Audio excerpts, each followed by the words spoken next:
Hello there, everybody. This is Gage Williams coming at you with the next installment of Defeating the Oxide Ghost. Today, we are going to be doing Polar Pass, a one another track just like Blizzard Bluff. Blizzard Bluff is probably the best comparison I can make right now because of the snow level and because of the more important factor. It's a mandatory shortcut track. Yes, woo, we love these, don't we? You have to be able to master a shortcut, and as such, this took a long time to make. In terms of off-screen recording, this has taken the third most amount of time out of everything that I've done so far, behind Dingo Canyon, which will not be beaten. I'm just gonna make that clear, unless something really fluky happens and I just like completely just lose all of my CTR experience. Dingo Canyon's gonna be the lengthiest to make, and second one is an upcoming video, one I've been struggling with a lot, and this one was third because that shortcut you saw just a few moments ago, where you have to jump the wall after the little cave with the seals. That's a hard shortcut to make. I still don't reliably know how to get it, as you're going to see in some of the footage here. I'm gonna screw it up a few times. It's just how it goes. It's a difficult shortcut. I can't give too much advice on it other than make sure you're going fast and try and jump when it looks like you're about a frame too late or so. When it looks like you are just absolutely, you have to be off of the jump by this point, then jump, because chances are it's going to count you as still being on the jump, and you're going to get a little bit more height and a little bit more distance off of it. Otherwise, yeah, right here, I screw it up. I jumped too early, and this is just like a run killer. I mean, seriously, you might be able to afford hitting it once. I mean, you're going to see in this first run, I come pretty close to catching back up, but a bit of a spoiler, I don't clear the wall on this third lap, and then it's done. It's GG. So I'm going to go ahead and tentatively put, you can afford to miss that once. I mean, see, I can see him. I'm catching back up. You can afford to miss it once. Twice, you're just done, though. I mean, it's just too much time. It shaves a good 3 seconds off.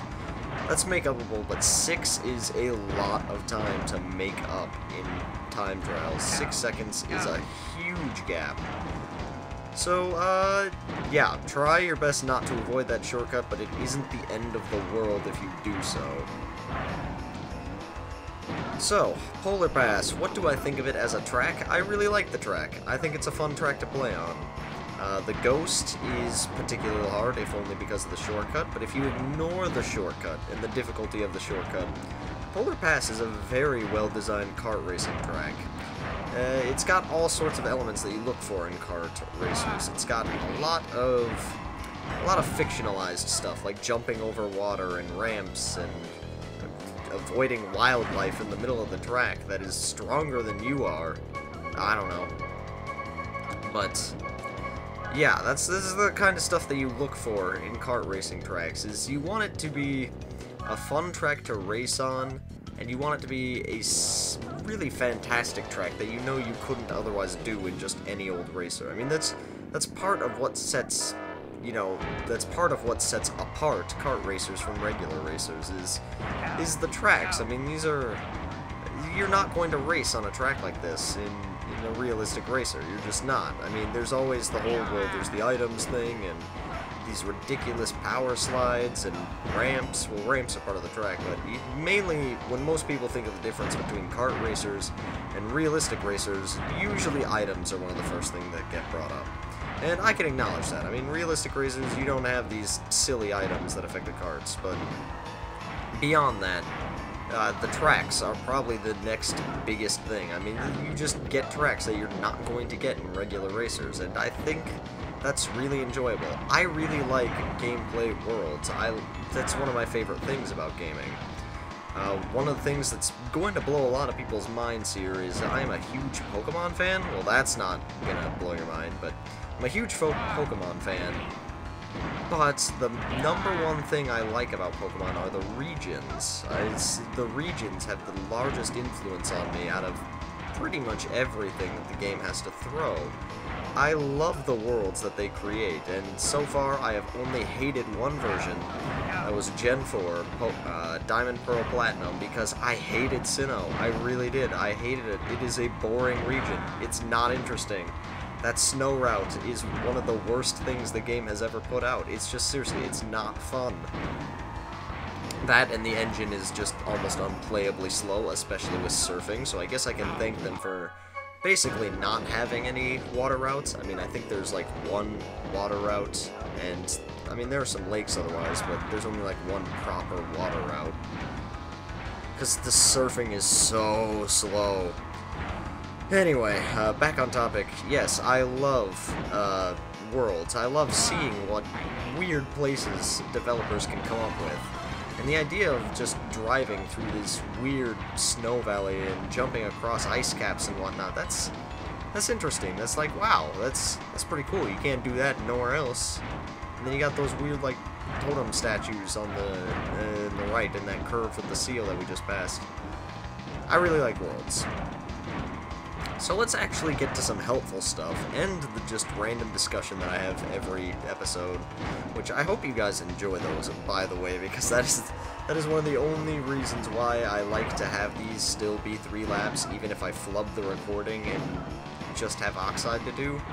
I like doing these multiple laps because it lets me, you know, just talk for a while. I feel the series would be a little bit more bland if it was solely just advice and just like one run through, here's how you do it, thanks for stopping by. I want it to be a little bit more personal than that. But nevertheless, main reason we're here is to defeat the Oxide Ghost, which I have failed to do on both of my runs. This next run, we're going to show you how to do it properly this time. Now, the key thing is going to be nailing that shortcut, but there are a few other things you can do to catch up to Oxide if you do happen to miss the shortcut once or twice. First of all, don't screw up your opening drift like I just did there, but, you know, chaining your drifts in this area is important. Even if they're 1-boost drifts, getting this chain, it helps a deceptive amount. I mean, that's an important area to land your drifts in. Work on it. It's a little bit tricky because of how tight the turns are. And that path that I've been taking with Oxide every time is the fastest path. I mean, it just is. You get more drifts, it's the shortest, most direct routes to the boost pad. It's really nice. Wouldn't recommend going around the other way because of the exiting turn. You're just in a worse position if you do that.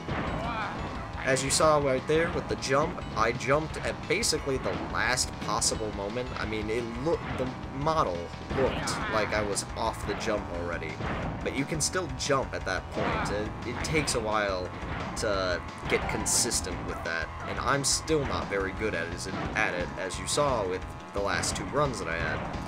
Working on that, though, is going to be the #1 thing that you need to do for this track, though. You gotta learn how to nail that shortcut. It is a difficult shortcut to land. I'll give you that. I haven't beat Oxide yet in both of my 2 previous runs, which is something that doesn't usually happen in this series. I struggle with it. So as we're continuing, with that drift, be careful of that weird little bump off to the left.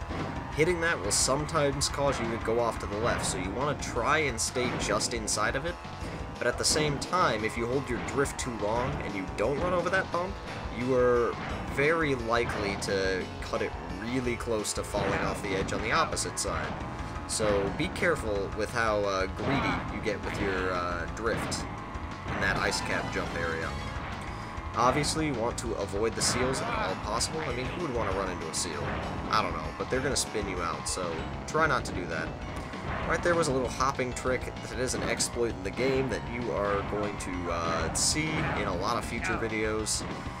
That's one of the few exploits I use, is the hopping thing, which I'll get to right after I cover the ice caps that I was just over. That very first jump, try not to hop. You can over jump the first ice cap and land in the water. It's crazy, I know. That hopping exploit, it allows you to turn without really losing any speed at all, and it's kinda buggy. I don't think it's intentional, so I am going to call it an exploit.